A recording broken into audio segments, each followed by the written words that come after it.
तो फाइनली भारत और जापान एक ऐसा ऐतिहासिक एग्रीमेंट साइन कर चुके हैं जिसकी वजह से जापान अब अपनी मेजर मैन्युफैक्चरिंग इंडस्ट्रीज के लिए भारत पे भरोसा कर सकेगा और इसकी वजह से भारत को एक बड़े रॉ मटेरियल सप्लायर की तरह जापान में देखा जा सकेगा। आपको बता दें कि अमोनिया की कुल प्रोडक्शन का 80% हिस्सा फर्टिलाइजर्स के प्रोडक्शन में इस्तेमाल हो जाया करता है, लेकिन बचे हुए 20% अमोनिया का इस्तेमाल टेक्सटाइल, लेदर, इलेक्ट्रॉनिक्स और ऑटोमोबाइल इंडस्ट्री में किया जाता है। और जापान उन देशों में से है जहां अमोनिया का इस्तेमाल मेनली इंडस्ट्रियल सेक्टर को चलाए रखने में होता है।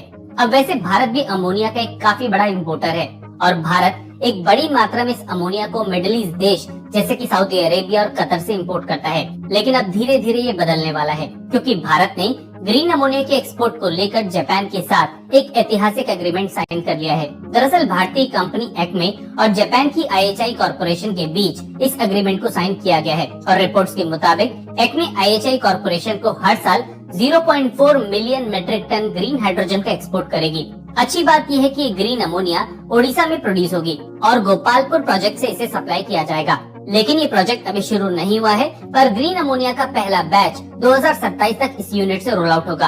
आपको बता दें कि भारत में खुद हर साल 25 मिलियन मेट्रिक टन अमोनिया की डिमांड होती है और अभी तक भारत को हर साल करीबन 3 मिलियन मेट्रिक टन इंपोर्ट करना पड़ता है।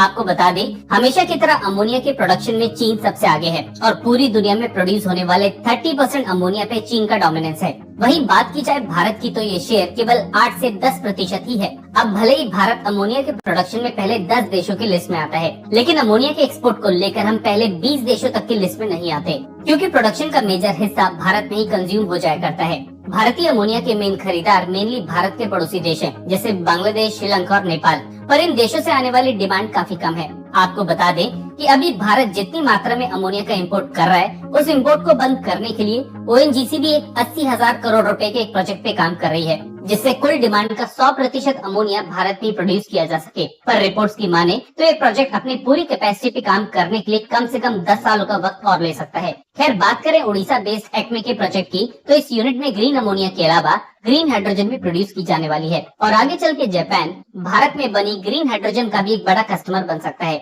इस छोटी सी वीडियो में बस इतना ही।